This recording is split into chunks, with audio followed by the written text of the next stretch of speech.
From MNT-EC, the Micro Nanotechnology Education Center, this is Talking Technicians, the podcast about technicians, who they are, what they do, and where they come from. I'm your host, Peter Kazarnoff. I teach technicians and engineers at Portland Community College. In each episode, you'll meet a working technician and hear their story. That means real interviews with real technicians about real jobs. And at the end of each episode, you'll hear actions you can take if you want to be a technician too. In this episode, you'll meet Danil. Danil is a technician at Intel outside Portland, Oregon. Danil, welcome to Talking Technicians. Glad to be here, Peter. Thank you for having me. So tell me a little bit about yourself. Where do you live and how long have you been there for? So I've recently moved to Hillsboro, bought a house after starting work with Intel. Congratulations. Thank you. But before all of this, I used to live in downtown Portland, and originally I'm actually from Central Asia, so I immigrated from Kyrgyzstan, so America is my second home. And how old were you when your family moved? I turned 5 years old when we came to the U.S. Been here ever since. And you still close with family in Hillsboro? For the most part, my both my parents and grandparents moved in with me, so it's a bubbling hot pot over here. So. That's awesome. Do you speak any other languages besides English?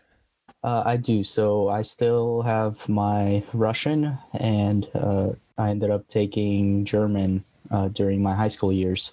So I fluently speak Russian and English, and I can hopefully hold a conversation in German. It's been a while. Wow, that's amazing. So tell me about where you work. What's your job title and what do you do there? Okay, so I work for Intel here in Hillsboro at Rollin Acres, and it's been about a year and 5 months, so almost a year and a half. My official title is manufacturing technician, but they're slowly transitioning to manufacturing equipment techs, just because our primary role is to make sure everything's running. So it's kind of a better more accurate label. And what does the manufacturing tech compared to the manufacturing equipment tech do? How are those different at Intel? So we are becoming a lot more hands-on. So we do, we call them PMs, which is preventative maintenance, but it's cleaning tools, making sure that everything's operating for them, ordering parts. It's gotten a lot more hands-on than what it used to be, where you kind of be staring at a computer screen more than anything. So it's a welcome change for me, just because I like to get my hands dirty. So.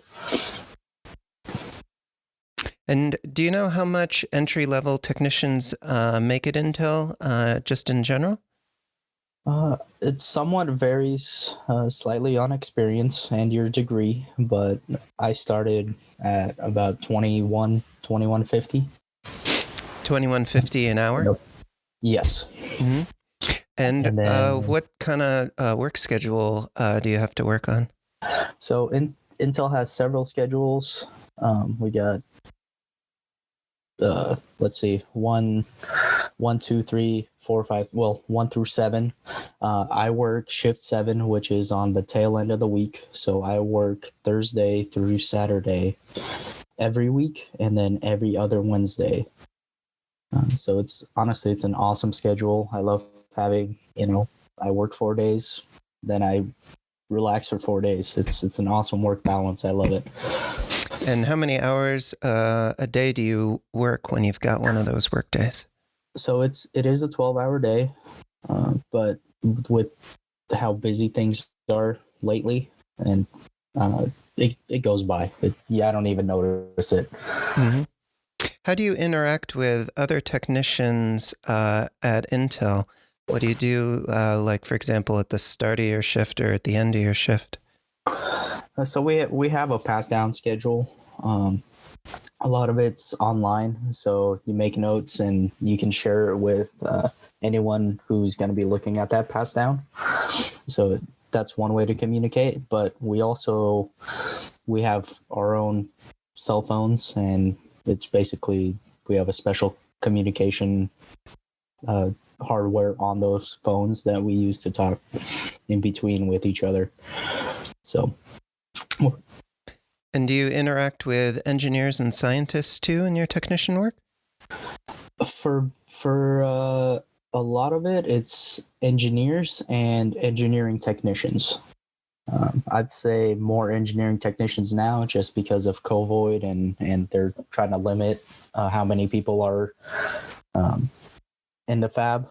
So the engineers have their own little schedule, and we have ours.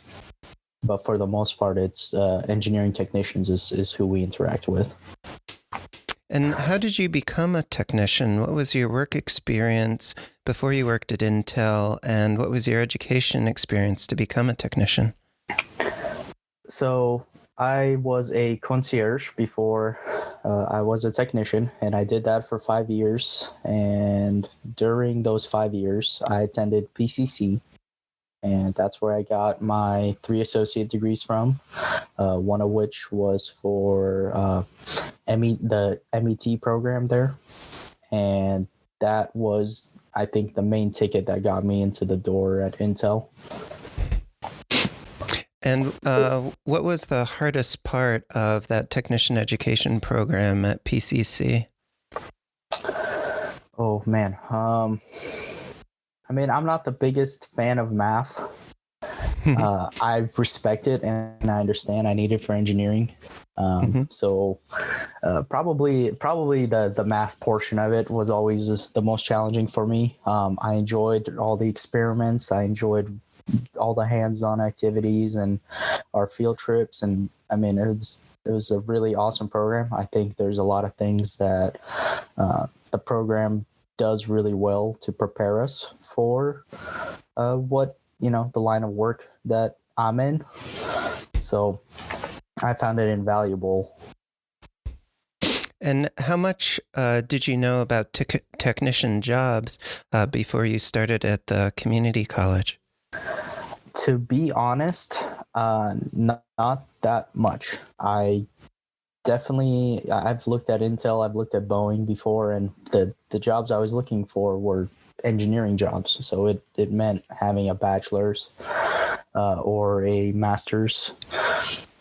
But I think it was probably 2018 or no, late 2017 that I heard about the technician position. So it was a bit late, almost late in my college career.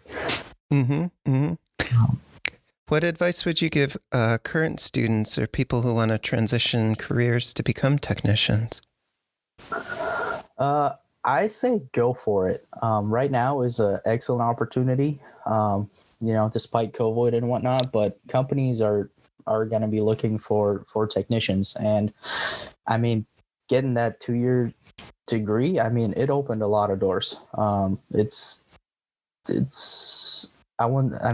think it's even a better option than a bachelor's, just because the type of program that I went through at PCC, at least, was very hands-on. We learned a great deal about what it was actually like to actually understand, what technicians are potentially going to be doing. And your company is going to teach you everything you need to know. So I would say don't be shy. I mean, 2 years is, for some people, that's a lot of time to commit, but I think it's well worth it. And I mean, I don't think I'd be able to achieve all the things that I've achieved in the last couple of years. One, if it wasn't for the program, and two, just the mentality that the program kind of trains you, into. What's something unexpected about being a technician that you only learned about after you started working that those future students might not know about?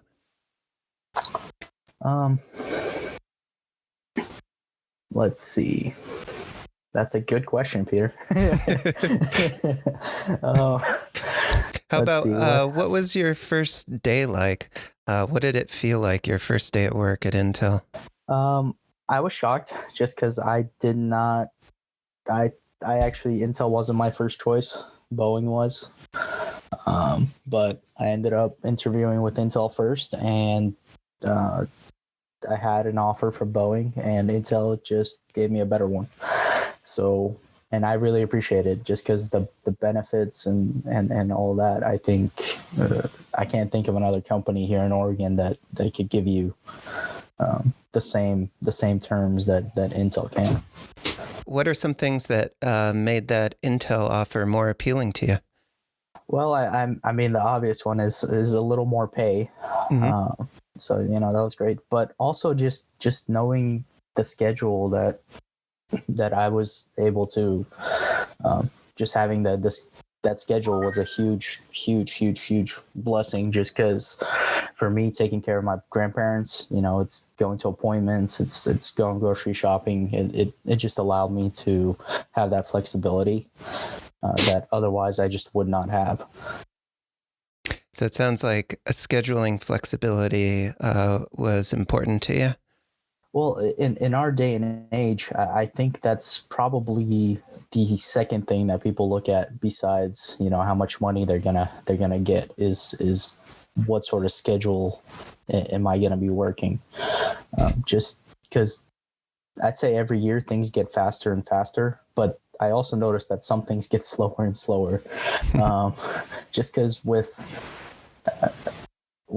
you know, this whole shutdown and a lot of the government institutions not working or being closed, I would have thought, you know, we would have had a smoother transition to the online virtual platform in the sense that I think things would be more efficient.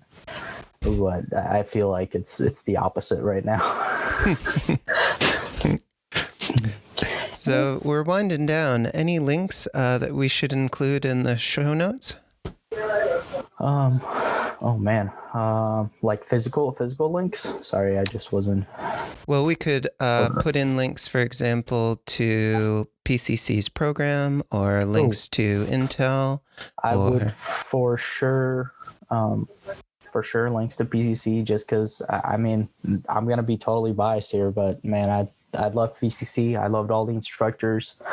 It was, I mean, once I got into the program, I mean, the program was challenging, but I think it was the right kind of challenge. And I mean, I loved it. So definitely put PCC in there. And if you've ever felt skeptical about community college, don't. For one thing, there's no way I was going to afford, you know, a bachelor's degree going to a four-year university, just because the tuition's outrageous these days, even in state. And I just don't think I would have. I don't think it would have opened the same doors that PCC did or that the associates did for me. So I highly recommend PCC. Great. And Danil, what's your final call to action? If someone wants to be a technician like you, what's your advice? What should they do next? One, you know, make sure you pick the right technician that you want to be, whether that's mechanical, electrical, and go for it. The one thing that I, looking back, was, man, I wish I knew about this program sooner, and two, that, man, maybe I would have gone back and got another different technician's degree as well. So I'd say go for it. Don't let anyone stop you. Understand that it is a commitment, and two, just, you know, that's how you open doors. You know, sometimes doors open on their own, but sometimes you gotta do a little knocking yourself, and go for it. That's my advice. Don't let anyone stop you. Well, Danil, thank you for being on Talking Technicians. Well, thank you for having me, and look forward to hearing myself and hearing back from you as well. So we got to stay in touch for sure. Yeah, and thank you so much for sharing your story with everyone, and we'll keep in touch. Talking Technicians is produced by MNT-EC, the Micro Nanotechnology Education Center, through financial support from the National Science Foundation's Advanced Technological Education Grant Program. Opinions expressed on the podcast do not necessarily represent those of the National Science Foundation. Join the conversation. If you are a working technician or know someone who is, reach out to us at info@talkingtechnicians.org. We're always looking out for great guests to share more stories with you.